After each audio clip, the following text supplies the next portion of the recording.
മാന്യപ്രേക്ഷകർക്ക് എൻ്റെ പ്രണാമം.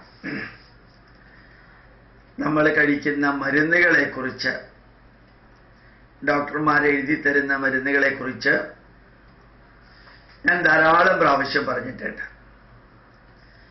10-30 വർഷങ്ങൾക്ക് മുമ്പ് ഞാൻ ജോലി ചെയ്തിരുന്നത് CSIRലെ ഒരു ലാബറട്ടറിയിൽ ഹൈദരാബാദിലാണ്. 30 അല്ല 35 വർഷങ്ങൾക്ക് മുമ്പ്. അവിടെ ഒരു പ്രത്യേക മരുന്ന് വികസിപ്പിക്കുകയുണ്ടായി. ട്രോമറിൽ എന്നാണ് അതിൻ്റെ പേര്. ആന്റി ഇൻഫ്ലമേറ്ററി ഡ്രഗാണ്. അത് ഉണ്ടാക്കിയിട്ട് അതിൻ്റെ എല്ലാ ടെസ്റ്റുകളും നടത്തി. അതിന് കുറേ സൈഡ് ഇഫക്റ്റ് ഉണ്ട്.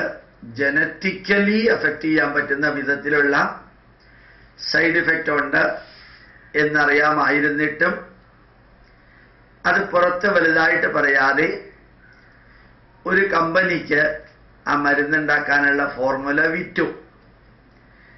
അത് വിറ്റ് കഴിഞ്ഞ് കുറെ കഴിഞ്ഞപ്പോഴാണ് അവർ മനസ്സിലാക്കിയത് ഇത് ജനറ്റിക്കലി അഫക്റ്റ് ചെയ്യാൻ സാധിക്കുന്ന സീരിയസ് ആയിട്ടുള്ള സൈഡ് ഇഫക്റ്റ് ഉള്ള ഒരു മരുന്നാണ് എന്ന്. അത് മനസ്സിലാക്കിയ ഉടനെ തന്നെ ആ കമ്പനിക്കാര് വില വളരെ കുറച്ച് 2 വർഷം കൊണ്ട്, അന്നത്തെ കാലഘട്ടത്തിൽ 35 വർഷങ്ങൾക്ക് മുമ്പ് 2 വർഷം കൊണ്ട് ആ മരുന്ന് വാങ്ങിച്ച് പരമാവധി സെയിൽസ് നടത്തി 2-3-4 കോടി രൂപയുടെ പ്രോഫിറ്റ് ഉണ്ടാക്കി. പിന്നെ ആ മരുന്ന് മാർക്കറ്റിൽ നിന്ന് പിൻവലിക്കേണ്ടി വന്നതുകൊണ്ട് പിൻവലിച്ചു. ആ മരുന്ന് കഴിച്ചവൻ്റെയൊക്കെ അവസ്ഥ എന്തായിരിക്കും എന്നുള്ളത് ആരും പരിശോധിച്ചില്ല. പരിശോധിച്ചാലോട്ട് കിട്ടേയില്ല. ഇത്രയും ഒരു ചെറിയ ഉദാഹരണം എനിക്ക് പേഴ്സണലി അറിയാവുന്നത് എൻ്റെ ഡിപ്പാർട്ട്മെൻ്റ് അല്ല, വേറൊരു ഡിപ്പാർട്ട്മെൻറ്റിലാണ്. അത് വികസിപ്പിച്ചത് CSIRലെ ലാബറട്ടറിയിൽ. ഇന്ന് ഉള്ള ഡോക്ടർമാരിൽ ഭൂരിഭാഗം വ്യക്തികളും ഇന്ന് മാർക്കറ്റിൽ അവൈലബിൾ ആയിട്ടുള്ള മരുന്നുകളെക്കുറിച്ച് പഠിച്ചവരല്ല. അവരെ ഈ മരുന്നുകളെക്കുറിച്ച് പഠിപ്പിക്കുന്നത് മുഴുവൻ മെഡിക്കൽ റെപ്രസെൻറ്റേറ്റീവ്സ് ആണ്. ഒരു കമ്പനി ആ കമ്പനിയിലെ പ്രോഡക്റ്റുകൾ വിറ്റഴിക്കാൻ വേണ്ടി പരസ്യം കൊടുക്കുന്നത് പോലെ മരുന്നുകൾ വിറ്റഴിക്കാൻ പരസ്യം കൊടുക്കരുത് എന്ന് ഗവൺമെന്റ് നിയമമുള്ളത് കൊണ്ട് പത്രമാധ്യമങ്ങളിലൂടെ മരുന്നുകൾ വിറ്റഴിക്കാനുള്ള പരസ്യം കൊടുക്കരുത് എന്നുള്ളത് ഗവൺമെന്റ് നിയമമാണ്. അതുകൊണ്ട് അവർ സാധാരണ മരുന്നുകൾക്കൊന്നും പരസ്യം കൊടുക്കില്ല. ഡാർട്ട്, അനാസിൻ, ആസ്പ്രോ, ഡോളോ അതിൻ്റെ കൊടുക്കാം. അത് കോമൺ ഡ്രഗുകളാണ്. അത് ഡോക്ടർമാർ പ്രിസ്ക്രൈബ് ചെയ്യാറില്ല. സാധാരണ ഡോളോ പ്രിസ്ക്രൈബ് ചെയ്യാറുണ്ട്. അപ്പം അതുകൊണ്ട് ഡോളോയുടെ പലപ്പോഴും അഡ്വർടൈസ്മെന്റ് കൊടുക്കാറില്ല. ഡോക്ടർമാർ പ്രിസ്ക്രൈബ് ചെയ്യുന്ന, എഴുതി കൊടുക്കുന്ന ഡ്രഗുകൾക്ക് അഡ്വർടൈസ്മെന്റ് കൊടുക്കരുതെന്ന് റൂളുണ്ട്. അപ്പൊ ഈ ഡോക്ടർമാരെ ഈ മരുന്നിനെ കുറിച്ച് അറിയിക്കുന്നത് ആരാ? ഒരു കമ്പനി ട്രെയിനിങ് കൊടുത്ത് പരിശീലിപ്പിച്ച് അയക്കുന്ന മെഡിക്കൽ റെപ്രസെൻറ്റേറ്റീവ്സ് ആണ് ഡോക്ടർമാർക്ക് ഇൻഫർമേഷനും കൊടുക്കുന്നത് ഈ മരുന്നിനെ കുറിച്ച്. ഇന്ന് മെഡിക്കൽ റെപ്രസെൻറ്റേറ്റീവ്സിന്റെ ജോലി എന്ന് പറഞ്ഞാൽ അത്ര എളുപ്പമുള്ള ജോലിയൊന്നുമല്ല.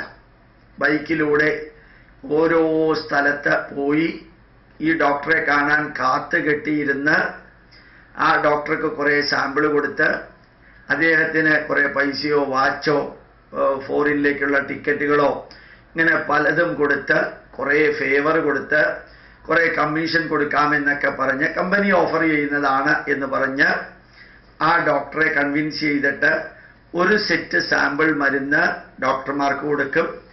ആ ഡോക്ടർമാര് ആ സാമ്പിള് രോഗിക്ക് കൊടുക്കും. എന്നിട്ട് എങ്ങനെയുണ്ട് ഇഫക്റ്റ് എന്ന് പറയണം എന്നറിയിക്കും. അത് കഴിഞ്ഞിട്ട് ആ രോഗി കാര്യമായിട്ടൊന്നും പറഞ്ഞില്ലെങ്കിൽ ആ മരുന്ന് തറക്കേടില്ല എന്ന് വിചാരിക്കും. ആ രോഗി സാധാരണഗതിയിൽ ഡോക്ടറുടെ അടുത്ത് വന്ന അസുഖം മാറി എന്നൊന്നും പറയാറില്ല.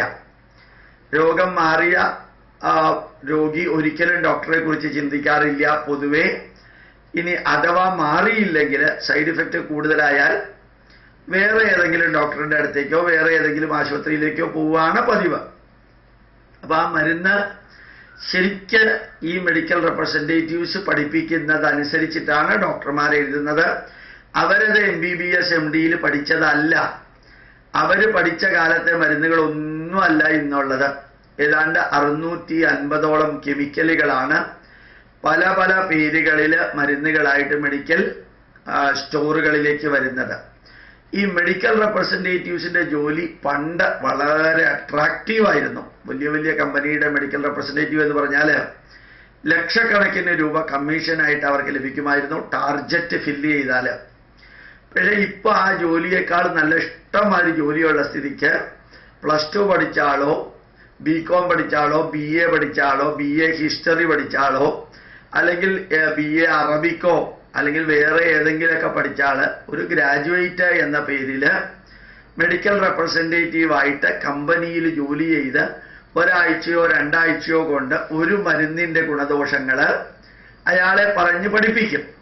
ഇനി കമ്പനികൾ പറഞ്ഞു പഠിപ്പിക്കുന്നത് എന്തായിരിക്കുമെന്ന് ചിന്തിച്ചു നോക്കാം.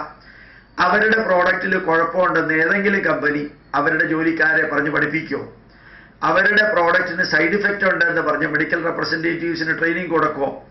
അവരുടെ പ്രോഡക്റ്റ് കോസ്റ്റ്ലി ആണെന്ന് പറഞ്ഞു കൊടുക്കുമോ?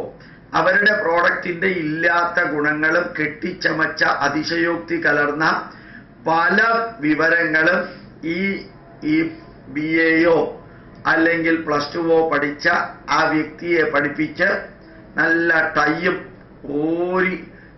വിയർത്തൊലിക്കുന്ന അന്തരീക്ഷത്തിൽ ടൈയും കെട്ടി ഷൂസും കെട്ടി ഒരു ബാഗും കൊടുത്ത് ഒരു ഡോക്ടറുടെ മുറിക്ക് പുറത്ത് ഇങ്ങനെ കാത്തിരുന്ന് ആ ഡോക്ടറുടെ കയ്യിൽ ബ്രോഷറും കൊടുത്ത് ഈ മരുന്നും കൊടുത്ത് ഇത് പരമാവധി സാറ് ജനങ്ങൾക്ക് ഇതാക്കണം, എനിക്ക് തന്നിരിക്കുന്ന ടാർജറ്റ് 10 ലക്ഷം രൂപയാണ്, ആ 10 ലക്ഷം രൂപയുടെ ടാർജറ്റ് എത്തിക്കാൻ സാറ് സഹായിച്ചില്ലെങ്കിൽ എനിക്ക് ആത്മഹത്യ ചെയ്യേണ്ടി വരും, എനിക്ക് 2 കുട്ടികളും വയസ്സായിട്ടുള്ള അമ്മയും അച്ഛനുമാണ് ഉള്ളത്, സാർ ഈ മരുന്ന് പരമാവധി എഴുതി കൊടുക്കണം എന്ന് തൊഴുതുകൊണ്ട് പറയുമ്പോൾ പിന്നെ ആ ഡോക്ടർക്ക് കിട്ടുന്ന ബെനിഫിറ്റിനെയും കുറിച്ച് ഇതേ മെഡിക്കൽ റെപ്രസെൻറ്റേറ്റീവ് പറഞ്ഞു കഴിയുമ്പോൾ ആ ഡോക്ടർ വിചാരിക്കും എന്തായാലും പോട്ടെ, എങ്ങനെയെങ്കിലും രക്ഷപ്പെട്ടു പോട്ടെ. പക്ഷേ ഈ രക്ഷപ്പെട്ട് മെഡിക്കൽ റെപ്രസെൻറ്റേറ്റീവ് രക്ഷപ്പെട്ടു പോകുമ്പോൾ കമ്പനിക്ക് പ്രോഫിറ്റ് കിട്ടുമ്പോൾ കമ്പനി ഇതുമാതിരിയുള്ള കാര്യങ്ങൾ ഇറക്കുമ്പോൾ നശിക്കുന്നതും നഷ്ടപ്പെടുന്നതും തളരുന്നതും തകരുന്നതും ആ ഗുണനിലവാരം ഒട്ടുമില്ലാത്ത പുതിയ പുതിയ മരുന്നുകൾ, അത് ബോംബെയിലെ കാർ ഷെഡുകളിൽ ഉണ്ടാക്കുന്ന മരുന്നുകൾ, അതിന് ലേബല് മാറ്റി കേരളത്തിലേക്ക് കൊണ്ടുവന്ന് അല്ലെങ്കിൽ വേറൊരു കമ്പനിയിൽ ലേബല് മാറ്റിയിട്ട് റീപാക്ക് ചെയ്ത് അത് ഈ ഡോക്ടറിലൂടെ, ഡോക്ടർക്ക് കിട്ടിയത് മെഡിക്കൽ റെപ്രസെൻറ്റേറ്റീവിലൂടെ, ആ ഡോക്ടറിൽ നിന്ന് പാവപ്പെട്ട രോഗികൾക്ക് പോയി ആ രോഗികൾ രാവിലെ 1, ഉച്ചയ്ക്ക് 1, വൈകുന്നേരം 1 എന്ന കണക്കിന് വേണ്ടതും വേണ്ടാത്തതും തിന്നുമ്പോൾ തളരുന്നതും തകരുന്നതും മുഴുവനും രോഗികളാണ്. ഒരു രോഗം മാറാൻ വേണ്ടിയിട്ട് എലിയിലും പന്നിയിലും പട്ടിയിലും പരീക്ഷണം നടത്തുന്ന പോലെ ഈ മെഡിക്കൽ റെപ്രസെൻറ്റേറ്റീവ്സിൻ്റെ ഫ്രീ സാമ്പിള് രോഗികൾക്ക് കൊടുത്ത് ആ രോഗികളിൽ പരീക്ഷണം നടത്തി അവർക്ക് എന്ത് സംഭവിച്ചു എന്ന് മിക്കവാറും അറിയാതെ അതിന് കുഴപ്പം വന്നില്ല എന്ന് തന്നെത്താനെ ഊഹിച്ചെടുത്ത് ആ മരുന്ന് മറ്റുള്ളവർക്ക് കൊടുക്കുമ്പോൾ ശരിക്ക് എനിക്ക് തോന്നുന്നു ഈ ഇന്നത്തെ മോഡേൺ മെഡിസിൻ പലപ്പോഴും ജീവൻ രക്ഷിക്കാനൊക്കെ അത് ഉപയോഗിക്കുന്നു, വളരെ നല്ലതാണ്, അതിനോട് എതിർപ്പില്ലെങ്കിലും അത് സൃഷ്ടിക്കുന്ന പ്രശ്നങ്ങൾ ഇന്ന് വെജിറ്റബിൾസിനെ സംരക്ഷിക്കാൻ, വെജിറ്റബിൾസ് പച്ചക്കറികളെ പ്രൊട്ടക്റ്റ് ചെയ്യാൻ അസാധാരണമാം വിധത്തിൽ വിഷമുള്ള പെസ്റ്റിസൈഡുകളുടെ കവറ് അതിൽ വാക്സ് ഓയിൽ ചേർത്ത്